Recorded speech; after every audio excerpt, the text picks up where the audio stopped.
ये बात आया है दुनिया पर, ये बात आया है दुनिया पर। हम फूल भी है तलवार भी है, हम फूल भी है तलवार भी है, या बज़्म जहां महकाएंगे या लहू में नहा कर रह जाएंगे। इसी कलमात के साथ नामपल्ली इंचार्ज जनाब फेरोज खान साहब से मुखातिब करता हूं कि वो आए और मुखातिब फरमाएं।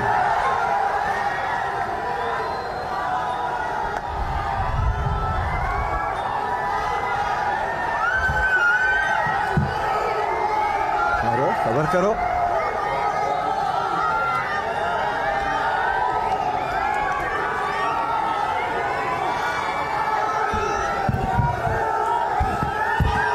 दाइस पे मौजूद हनुमंतना, हमारे जफर जावेद साहब, अजमत जी, उज़मा, अनिल यादव, फ़हीम कुरैशी, दीपक जॉन, उस्मान खान और तमाम हमारे सीनियर लीडर्स, यूथ कांग्रेस, महिला, मेरे भाई, मेरे दोस्त, मेरी माँ और मेरी बेटी, पुलिस और प्रेस, तुम ना होता तो ये महफिल मुकम्मिल नहीं होती। अस्सलाम वालेकुम, नमस्कार, गुड इवनिंग। सब्जेक्ट जो आज है वो है सेफ कॉन्स्टिट्यूशन। वक्त का तकाजा है, 2-4 मिनट में समझा दूंगा आपको। आजादी हजारों कुर्बानियों के बाद आई, और जब आजादी आई हिंदुस्तान को एक जान मिल गई थी, मगर जो रूह मिली वो दस्तूर आयबाद रूह मिली। जब तक रूह आपकी जान में नहीं है तो फिर कोई जिंदगी की कोई वैल्यू नहीं है। अंबेडकर जी लिखे, मगर उनको प्रोत्साहन किसने दिया? नेहरू जी, गांधी जी। जब ये कॉन्स्टिट्यूशन लिखे तो हिंदुस्तान के बारे में मैं आपको समझाना चाहता हूं। हिंदुस्तान की हिस्ट्री 5000 साल पुरानी है। हिंदुस्तान एक विशाल देश है। ऊपर हिमालय, नीचे तक Indian Ocean, Bay of Bengal, Arabian Sea, हजारों पहाड़, रिवर्स, लेक्स, कई भाषाएं, कई ट्रेडिशन, कई रिलीजन, 140 करोड़ का हिंदुस्तान। और इसकी खासियत क्या है? इसकी अनेकता में एकता है। यह है हमारे हिंदुस्तान की खासियत। दूसरी कौन सी भी कंट्री, अमेरिका रहो, सूरज होगा, रशिया चांद होगा, इटाली, फ्रांस तारे होंगे, मगर खुदा की कसम तेरी मेरी हिंदुस्तान रेनबो है, रेनबो। हर किसी को समा लेता, ऐसा है हमारा देश।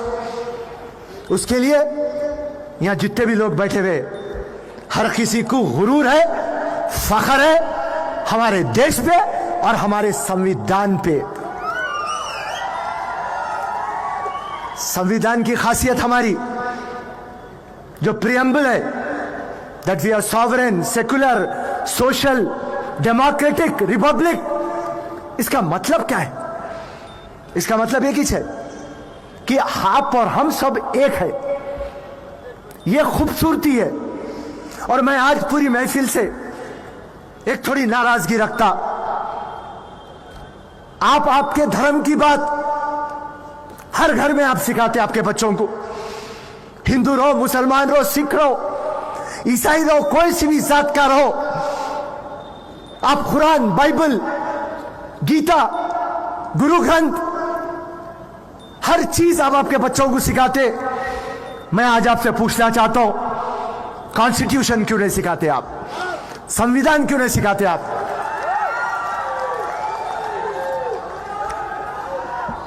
कभी बच्चों को गिफ्ट नहीं करते आप?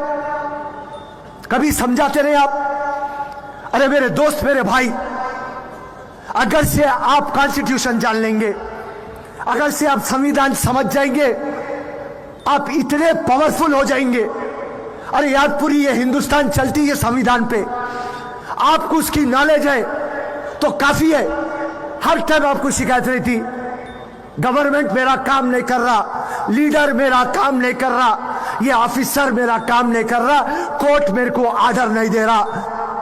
भाई तू संविधान सीख ले, सब जने तेरे अतराफ फिरते रहेंगे। और आज जो संविधान को बचाओ, ये जो दिल्ली में एक पार्टी है ना, ये परसों के चुनाव में हारते हारते जीते। अगर से ये जीत जाते सही तरीके से तो संविधान को चेंज करने का सोच लेते। सावरकर है इनके दिमाग में, क्योंकि सावरकर को पूछते ये लोग। मैं आपको समझाना चाह रहा हूं आसान लैंग्वेज में। मैं लैंग्वेज को हार्ड नहीं रखना चाह रहा हूं, क्योंकि मेरे को बकवा करके जाना नहीं है, कुछ आपको समझा के जाना है। क्योंकि मैं जो समझा जिंदगी में, सावरकर ये बोलता संविधान में कुछ भी भारतीय नहीं है। तो क्या है रे मेरी जान, जरा समझा तू मेरे को। तो ये सावरकर की सोच आज ये संविधान के ऊपर आ रही बात, और आप और हमारी जिम्मेदारी है इसको बचाए रखना, और इंशाल्लाह हम बचाए रखेंगे। दो चार वाकये आपके सामने रख दूंगा। मेरे वालिद साहब नेक आदमी थे, 5 टाइम नमाजी, तहज्जुद गुजारते, एग्जीक्यूटिव इंजीनियर थे हैदराबाद के। वहां पे इस तरह से होता था कि कॉन्ट्रैक्ट देना पड़ता था नॉमिनेशन में। मेरे वालिद साहब सबको देते थे, गरीब को देते थे, कमजोर को देते थे, अमीर को देते थे। तो एक लॉबी बन गई थी, और वो लॉबी बन के मेरे वालिद साहब के ऊपर रेड कराए, एंटी करप्शन का रेड। तो मेरे वालिद साहब जब एक ही बात बोले, हर चीज खत्म हो गया था। हमारा घर चले गया था, हमारे गाड़ियां सीज हो गए थे, हमारे अकाउंट सीज हो गए थे। जब मेरे वालिद एक ही बात बोले थे, फिक्र मत कर बच्चा, क्योंकि मैं जब भी बच्चा था, आज भी वालिद साहब के सामने बच्चा हूं, फिक्र मत कर बच्चा, मेरा जो ईमान बोला मैं वो करा, और मेरा संविधान जो है वो मेरा साथ देगा, क्योंकि मैं हक का काम करा, इंसाफ का काम करा। फिर 2 साल के बाद फिर वाइच आ गए, फिर हैदराबाद पोस्टिंग लेके आ गए। किस पे यकीन था? संविधान पे यकीन था। सुमेधा बोल के एक लड़की मलकाजगिरी में नाले में गिर के मर गई। उसका बाप अभिजीत जाकर कमिश्नर म्युनिसिपल पे केस बुक करा दिया, जबकि हुकूमत थी बीआरएस की, टीआरएस की। जाके केटीआर पे केस बुक करा दिया। मैं बोला अभिजीत जी क्या हो रहा है? ये म्युनिसिपल कमिश्नर को सजा मिलती क्या? केटीआर को सजा मिलती क्या? पलट के अभिजीत पे को बोल दिया मेरे को दस्तूर पे यकीन है फिरोज भाई। ये है इंपॉर्टेंट भाई। बंद करो, अरे चलो ओके। कभी भी जिंदगी में क्या हुआ मालूम, बता रहा हूं, सुनो। वक्त की नजाकत है, समझ जाता हूं। मैं पूरे मेरे लीडरों को एक बात बोलता हूं, सुनो, आवाज मत करो। पूरे लीडरों को एक ही बात करता हूं, अगर से तुम ना लीडर है, जो सब्जेक्ट पे है वो तक बात करो। आजुक बाजुक लेफ्ट राइट नहीं बात करना। संविधान बोलते हो संविधान पे बात करो, रिजर्वेशन बोलते हो रिजर्वेशन पे बात करो। चलिए, वक्त का तकाजा है। खैर कोई बात नहीं, इंशाल्लाह जो भी बातचीत आपके सामने रखना है रख चुका हूं। तो संविधान अपनी जान है, अपना मान है, अपनी शान है, और उसको हम इंशाल्लाह हर सूरत हाल पे उसको बचाए रखेंगे। और फिर से जाते जाते मेरे पूरे भाइयों को, भाई संविधान पढ़ो, बात को समझो। हर एक की मजहब की स्टोरी अपनी घर की स्टोरी है, बहुत इंपॉर्टेंट है। मुसलमान की स्टोरी कुरान इंपॉर्टेंट है, गीता इंपॉर्टेंट है, बाइबल इंपॉर्टेंट है। मगर जब आप घर के बाहर निकलते हिंदुस्तान में आन बान शान से जीना चाहते हो और हर किसी को हक के ऊपर झुकाना चाहते हो, मेहरबानी करके संविधान सीखो, संविधान पढ़ो, अपने बच्चों को सिखाओ। जय हिंद, जय कांग्रेस, धन्यवाद, शुक्रिया। शुक्रिया फिरोज भाई। भंवर जब भी डुबोएगा उभारा देके मारेगा, भंवर जब भी डुबोएगा सहारा देके मारेगा। सुनो ए मछलियों वो तुम्हें चारा देके मारेगा, सुनो ए मछलियों वो तुम्हें चारा देके मारेगा।